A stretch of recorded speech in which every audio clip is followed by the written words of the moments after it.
Good evening, friends. Thanks for your valuable comments on my videos on Twitter, Koo, and Twitter. I make sure I read all of them and post them on social media. Sometimes I'm amazed by the kind of questions and comments you make because it makes people think. And I've seen on social media a lot of the people react to your comments. Thank you. Please keep them coming. Today, viewers, I will narrate the first-hand account of a man who underwent something very similar to what Sushant Singh underwent. That is what he says. But luckily escaped death. He had asked me to keep his identity anonymous when I asked him to come live on my channel, as he has still not come out of those painful memories. He is a Bollywood insider. Hence, respecting that, I will not reveal his name. Some of you may already know who he is. Kindly do not blurt out his name. When he is ready, he himself said he will come and give us an interview. This is not meant to titillate you, but it's a story of abuse of the worst sort. When I read it, I was shocked. And this was many months back. I did not want to give the story out until I got permission from the person who had suffered. The story is to warn youngsters what Bollywood and other film worlds or ad worlds have in store for you. You need to follow closely what he says, as he has named people under alphabets, so as to not divulge their names. But if you are clever, you can put the pieces together and know who he is talking about. So what he has written, I will read it. I won't read it so fast. I'll read it slowly so that you can understand who he is talking about. My sincere request is to warn people of the dangers posed on youngsters by these fields of glamour, success, and quick money, which is managed by a nexus. And it's, once they have you in their grip, it is like selling your souls to the devil. You never get it back. So we'll start the session with his first-hand account, but we will not name the person.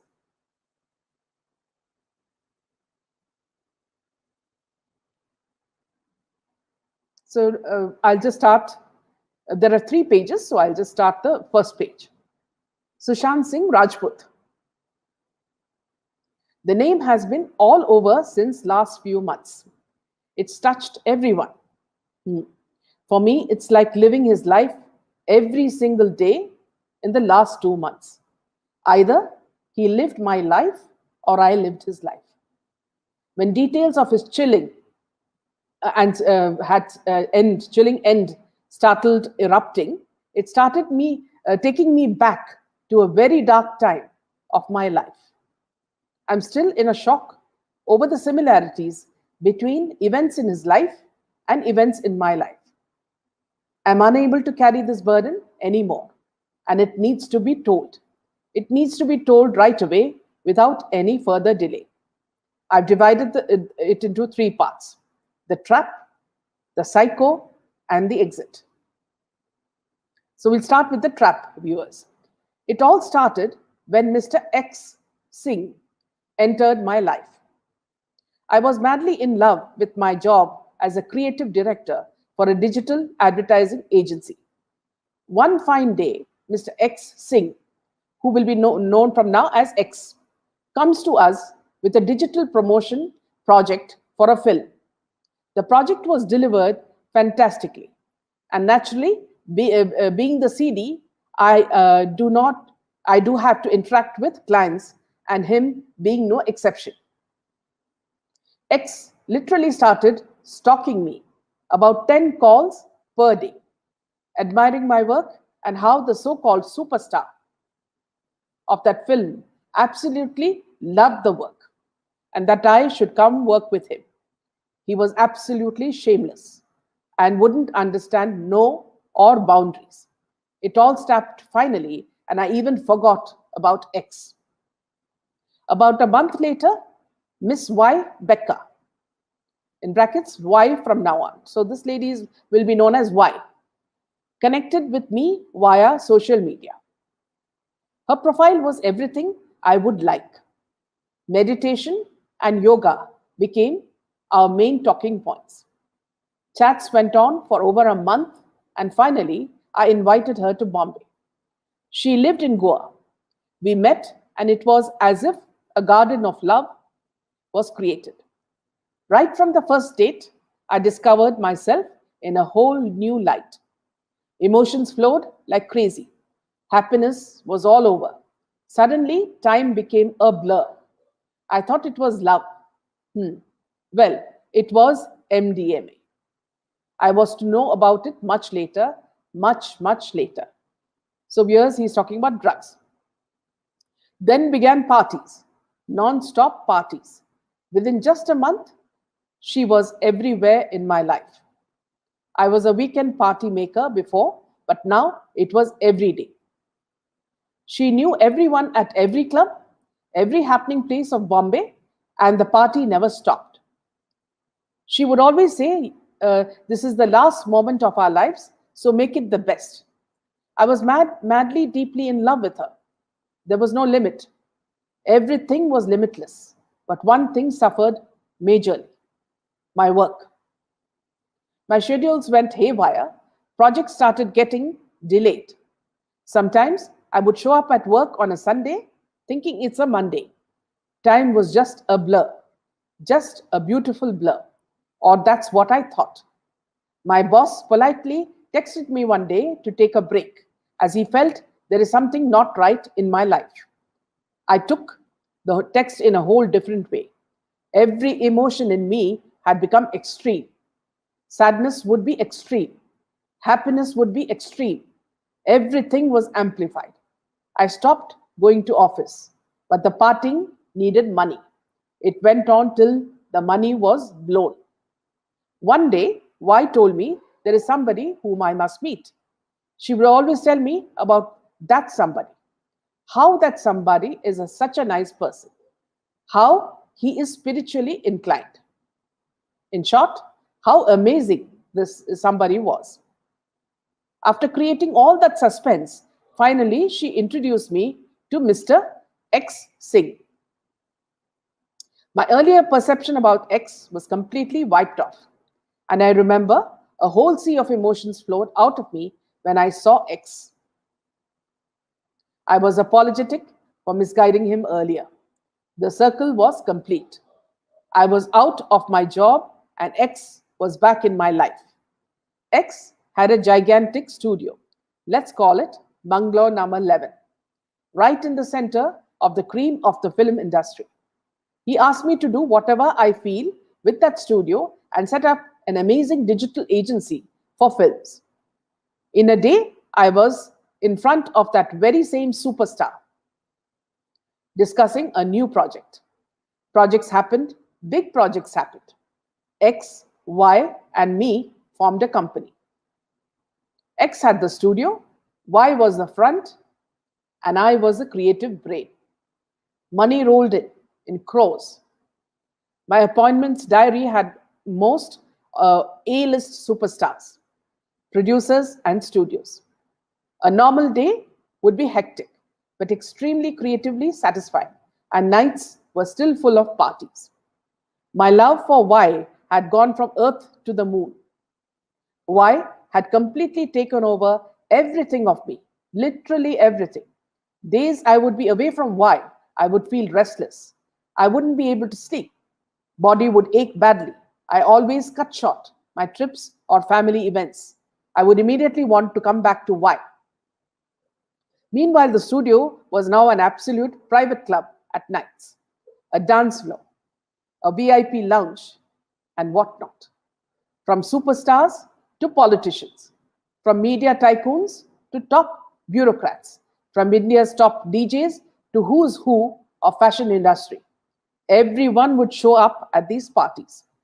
One such party, I was angry and shocked to see heaps of coke. I had a big fight with X and Y. And then Y told me, I've been on MD since months. That's how she put MD even in my, how she had put MD even in my water. That the secret of all my sudden beautiful energy was MDMA. A big fight followed, and with that, even followed extreme body aches, several aches in jaws, insomnia, and absolute restlessness, as if the world was ending. But well, love, love mixed with MDMA. I went back to Y just in 2 days. I couldn't imagine a world without her. Now I was an addict. I've seen those people at the parties after Coke. They're totally different monsters, totally different personalities, high on ego, paranoid, and as if they are the gods. I never wanted to be that. So my addiction was limited to MD, while I always read articles on how to get rid of it. Now, friends, the second part, the psycho. The money was rolling, team was placed, company was doing very well. Parties too were happening very well. I was trying to get out of the addiction with positive thoughts and focusing on good work and projects I loved. But by night, I was the same. I started working on a script. Y was still looking after the front side. X was looking after the parties. The cocaine flow is what I wanted to stop, but it wasn't easy. I was ready to give it the time, but well, a big but. But because now entered Mr. Z, a 6'5" tall, strong, baritone, voiced stone-like personality. I don't remember how and when he became a constant at our parties. Maybe when I wasn't at the parties, he made an entry into our lives. Or maybe he was always there. But since I was neck deep into MD, I never noticed. But Mr. Z was there.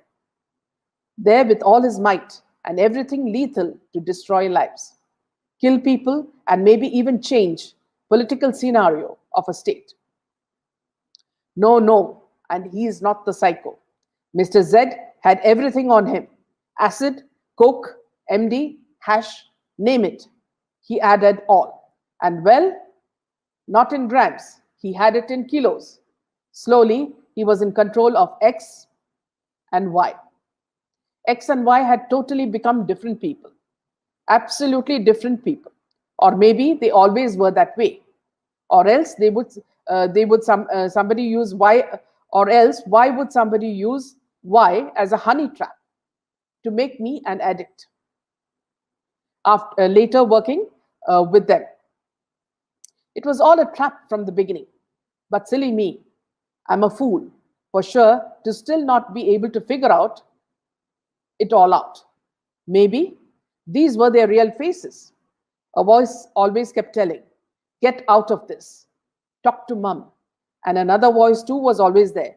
"Do you want to lose all of this? What about your film? You made it till here. You'll go ahead too from here. So just hang on." Mr. Z was now even forcing us to take projects he wanted to. They were bogus projects. Now the parties also started seeing the presence of top CEOs of major international studios and almost all top bureaucrats from the information ministry, the then information ministry. Absolute nonsense contracts were made with a certain channel worth crores. Nothing to be delivered. Just contracts on paper. Porn stars and Playboy models were always around when these ministry people showed up at the parties. Coke flowed literally like sea. Orgies, extreme orgies, and much more was a daily constant now. The new projects, a part of these bogus projects, were organizing secret trips for the porn stars to Bombay, or booking connected rooms for mega superstars whenever he has a concert or events like, I will not name the event, but a very big film event which is always held abroad. The doors of those connected rooms must only open for a certain actress. Mr. Z would never travel, but he was able to manage unlimited supply of coke, acid, MD, and all in all, any part of the world.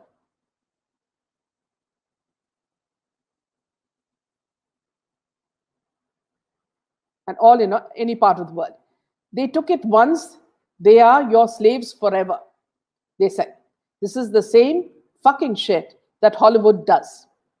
It's exactly the same fucking shit. He always said this. Mr. Z was an ex-DEA, plus a lot of LAPD cops too were on his payroll. Nothing can touch me in Maharashtra, he would always say. In fact, most of his delivery partners were top officers from Mumbai police and, well, no, not constables, high-ranking officers. This was all happening right in front of me.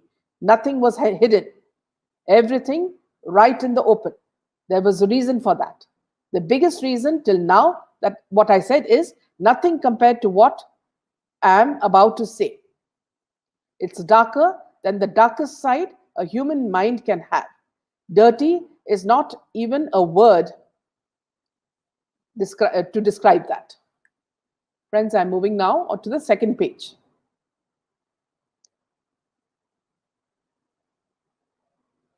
Compared to what I'm about to say, it's darker than the darkest side a human mind can have. Dirty is not even a word to describe that. The biggest reason was Mr. Psycho. Let's call him Baby P. A young heir to a powerful political dynasty. The last hope of the dynasty. Baby P is a living monster. From child pornography to live rapes. From cannibalism to extreme drug abuse. I can't even write few things. It's disgusting. He's addicted to it all. How I know this? Once X and Y were absolute puppets of Mr. Z. His next target was me. When he needed what he needed from me? Absolute, untraceable access to darknet. The dirty side of the internet. He thought, being all things digital, I may find him a way to that. And not that he wasn't aware of it. He already had a whole private VPN setup, along with all the latest tech, cameras for live streaming, even drones and spy-level cameras and sound bugs. If you control the coke, you control Bombay, was his favorite line. If all the cartons of coke and all I saw all this time were put in a truck, there would be several trucks full of it. Top producers, politicians, actors, all were his regulars. But well, Baby P. Baby P was in the center of it all. No was not an option to Baby P. The addiction was so severe on him, he would even physically abuse his father. Baby P had made a group of his close friends, which included few superstars and Nepo kids. Nepo kids, well, they believe they are the rightful owners of the city. Nobody else mattered to them. What they want, and they would go to any length to get it. Mr. Z felt he is in control of Baby P, and via him, he could do anything. The delivery would always happen by a Rolls Royce or its equivalent. Mumbai police was always aware of the movement and at times even provided a security cover to the rolls.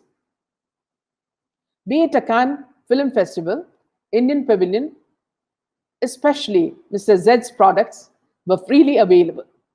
There was no limit to this supply. Everyone, I repeat, everyone, not just top of Bollywood, but even heads of all major production homes, PR companies, social media companies, tech companies, and obviously the top bureaucrats. All were given this unlimited supply. Some pay, some provide steady return favors, but the show must go on. By this time, Mr. Z had figured it all out for Baby P. the darkest bottom of the darknet. He bugged everyone in the studio. Hidden cameras were everywhere. My phone, Wi-Fi, and house were bugged as well. Nothing went unrecorded. All the threesomes and foursomes and snorts and orgies were recorded. I badly wanted to get out of this. I badly wanted to raise my voice and stop all this. I wonder what kind of absolute scum would these people be who live stream rapes of minors. And even bigger scums are ones who watch it. Baby P being one of them. The minor victims were always from countries like Kenya, Philippines, Cambodia, or Vietnam. These few I remember. Like I said, there are things I can't even describe. Even the slightest thought of such things can make a normal person's entire life go seriously crazy. The next part, viewers, is the exit. X and Y were absolutely following whatever Mr. Z used to tell them. For them, the goal was to gain maximum power by replacing Mr. Z and becoming Baby P's closest in such things. But Coke puts you on a path of self-destruction. X and Y had a major fallout, and Y went missing. All the love I had for her was gone the day I saw her totally involved with Mr. Z. It was chaos from there.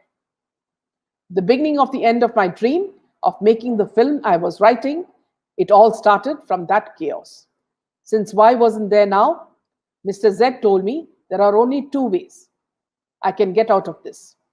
Either go the DB route, which is the Divya Bharti route, or dash dash dash, name of the grandfather of Baby P route. The psycho group knew how to perfectly plan a cardiac arrest on a person, or kill a person by suicide, or create such a scenario that the person only has the option to kill himself. There was a strong rumor among them that Baby P did the same with his grandfather. This was the only thing that scared Mr. Z, that Baby P can't be controlled. He was not just high on drugs of all kinds, but even a power trip. Imagine Coke mixed with power. One of the worst things Coke does to a person, apart from putting them high up near God, is paranoia. They always think somebody is planning and plotting against them. Any small change in a person's behavior can make them turn into their enemies. Everything fell apart when Mr. Z organized a meeting with some people from Al Jazeera. They wanted me to set up a media company with strict guidelines from them. Those guidelines were disgusting. I hated even being in the meeting. It was the last straw. I had it enough. I don't know what happened to me that day. I just stormed out of the meeting. Didn't even greet those Al Jazeera heads nicely. On the top of my voice, I told Mr. Z and X that I just wanted to get out of this shit. No way I'm ever going to help create something that was only created to malign India. Spark riots everywhere. And it was just absolute shit. Period. Mr. Z was such a person, he would never raise his voice, always smiling and calm. He told me very politely, it's all fixed by Baby P. So they anyway will have to go ahead with me or without me. I told them to do whatever and left. A few days later, I was told police will be raiding my house. A Marathi-speaking man came to my home with a live call from Mr. Z. Told me there is no time to ask much and that police will come here any moment and that I must give him all my documents and all phones and laptops and everything. I told him I don't have anything there except work stuff, but he was persistent. Mr. Z said that even X had given all his stuff and they both will be unreachable for a few days. I handed the man all the stuff. He warned me not to step out at all. This all was happening way too fast. Somewhere deep, I was worried for why as well. I was told she went back to Goa. I was still not completely off MD. Once that Marathi speaking man left, there was an endless loop. There was no MD, no phone, no internet, and laptop. Those were the disgusting 8 days of my life. No matter what, I still trusted X.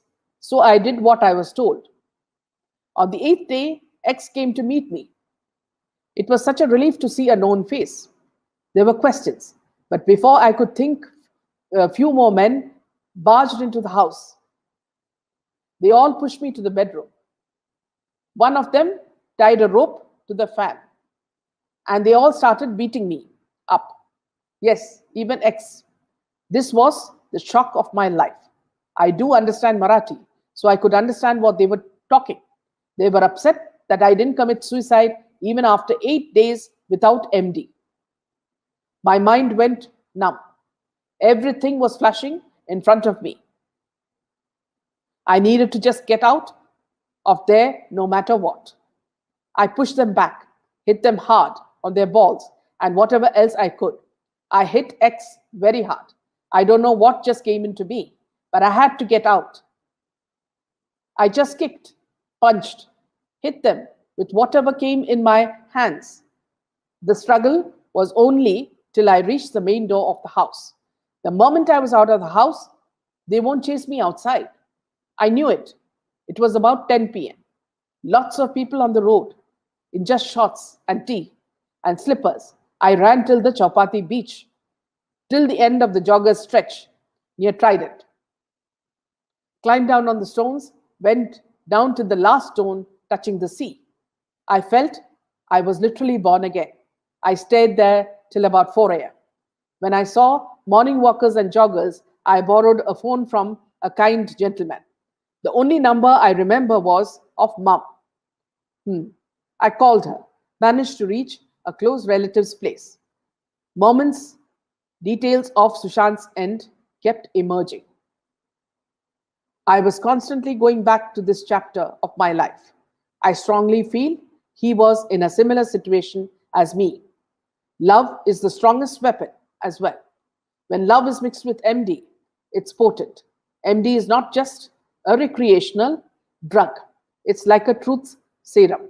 You feel so happy, you drop down all your guards. If somebody asks you your banking password, you'd happily give it to them.